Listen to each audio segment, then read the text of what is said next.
teman-teman. Perkenalkan kami dari kelompok 1. Saya atas nama Prof. Julung Planeto Karman. Saya Maria Tirati Jungkung. Saya Gardis Talung Widjasari. Saya Maria Goriti Zuhumo. Saya Irene Jocelyn Gracia Setiani. Saya Yasinta Bangul. Dan saya Septiano Romanso. Di sini kami akan memaparkan materi berikut.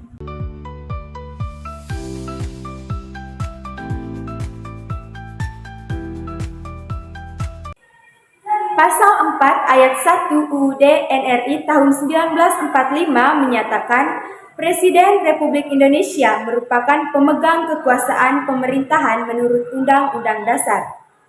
Ayat 2 di pasal yang sama menuliskan bahwa dalam melakukan kewajibannya, Presiden dibantu oleh satu orang wakil Presiden.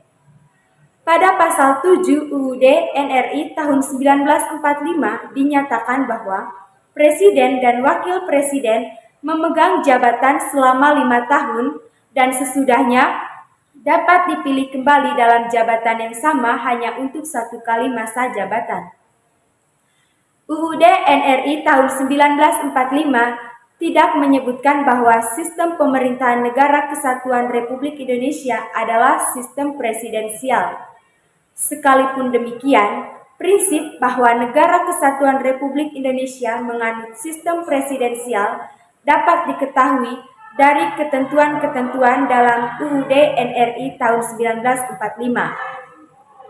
Saat MPR melakukan amandemen terhadap UUD NRI tahun 1945, MPR tetap mempertahankan sistem presidensial. Sekalipun dilakukan perubahan terhadap UUD NRI tahun 1945 itu sendiri, sistem presidensial adalah sistem atau keseluruhan prinsip penataan hubungan kerja antar lembaga negara melalui pembagian kekuasaan negara dan presiden selaku pemegang kekuasaan eksekutif. Karakteristik sistem presidensial dapat diketahui dan dipahami dari hal-hal sebagai berikut. Yang pertama, Presiden adalah kepala negara sekaligus kepala pemerintahan. Yang kedua, Presiden adalah pihak yang berwenang menyusun kabinet dan mengangkat menteri. Sistem ini disebut non-parliamentary eksekutif. Yang menteri adalah pembantu presiden dan tidak boleh menjadi anggota parlemen karena kabinet bukan sebuah komisi dan parlemen. Menteri bertanggung jawab kepada Presiden, bukan kepada Parlemen, sehingga ia tetap menjadi menteri selama masih dipercaya Presiden dan tidak dapat dijatuhkan mosi tidak dipercaya oleh Parlemen. Masa jabatan menteri. Masa jabatan menteri bergantung pada Presiden, dalam arti Presiden dapat memberhentikan menteri kapan saja. Sistem presidensial disebut juga sistem vice eksekutif. Dalam arti jabatan presiden bersifat pasti atau 5 tahun dan tidak bergantung pada kehendak parlemen. Parlemen sebagai legislatif dan presiden sebagai eksekutif berperan seimbang melalui sistem kontrol dan keseimbangan atau check and balance. Orang yang akan menjadi calon Presiden Republik Indonesia harus memenuhi syarat-syarat pada pasal 6 Undang-Undang Negara Republik Indonesia tahun 1945 dan ketentuan turunannya sebagaimana diatur pada pasal 5 Undang-Undang Republik Indonesia nomor 42 tahun 2008 tentang pemilihan Presiden Umum, Presiden, dan Wakil Presiden. Syarat-syarat tersebut antara lain bertakwa kepada Tuhan Yang Maha Esa, yang merupakan warga negara Indonesia sejak lahirannya dan tidak pernah menerima kewarganegaraan lain karena kehendakannya sendiri, dan tidak pernah mengkhianati negara serta tidak pernah melakukan tindak pidana korupsi dan tindak pidana berat lainnya. Selain sebagai pemegang kekuasaan eksekutif, Presiden bersama-sama DPR menjalankan fungsi legislatif. Pasal 5 ayat 1 Undang-Undang Negara Republik Indonesia pada tahun 1945 menyebutkan bahwa Presiden berhak mengajukan rancangan undang-undang kepada DPR. Sebelum adanya amandemen Undang-Undang Negara Republik Indonesia tahun 1945, Presiden memegang kekuasaan membentuk undang-undang dengan persetujuan DPR. Pasal ini diubah karena pemerintah pada masa Orde Baru dianggap terlalu dominan dalam membuat undang-undang. Adanya perubahan ini membuat DPR diharapkan dapat menggunakan hak inisiatif untuk membentuk undang-undang. Yang berikutnya, tugas dan wewenang Presiden sebagai Kepala Pemerintahan.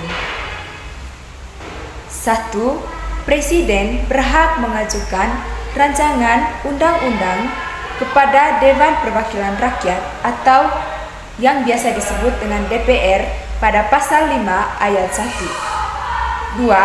Presiden menetapkan peraturan pemerintahan untuk menjalankan undang-undang sebagaimana mestinya pada pasal 5 ayat 2. 3. Presiden membentuk suatu dewan pertimbangan yang bertugas memberikan nasihat dan pertimbangan kepada Presiden yang selanjutnya diatur dalam undang-undang, yaitu pada pasal 16.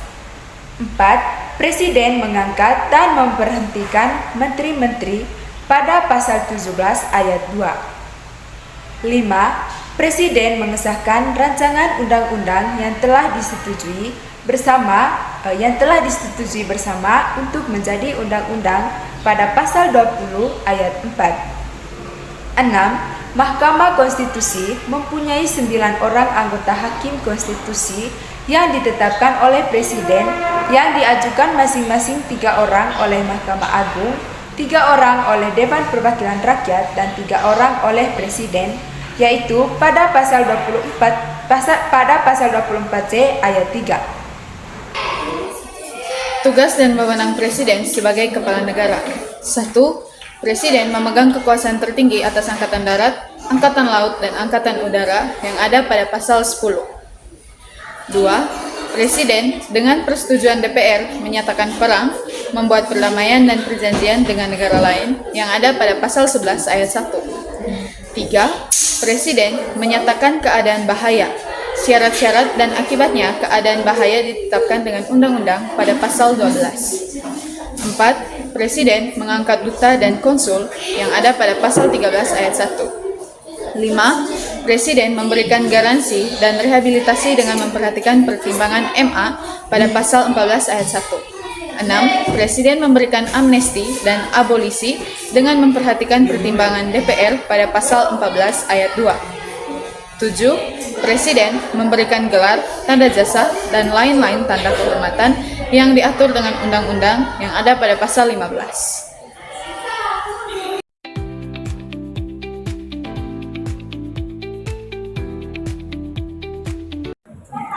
Penanganan pandemi COVID-19 dan pemulihan ekonomi. Presiden Jokowi memimpin upaya pemulihan ekonomi pasca pandemi melalui program pemulihan ekonomi nasional atau yang biasa disingkatkan dengan PEN, termasuk subsidi energi, bantuan sosial, dan insentif pajak untuk menjaga daya beli masyarakat dan mendorong pertumbuhan ekonomi. Pembangunan Ibu Kota Nusantara atau IKN. Pada 2022, Jokowi meresmikan pembangunan Ibu Kota Nusantara atau IKN di Kalimantan Timur.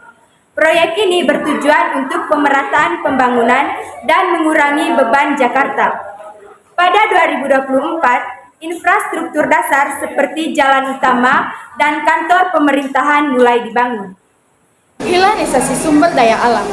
Jokowi menerapkan kebijakan hilarisasi industri seperti larangan ekspor nikel, bauksit, dan tembaga untuk mendorong investasi di sektor pengolahan dalam negeri, meningkatkan nilai tambah, dan menciptakan lapangan kerja.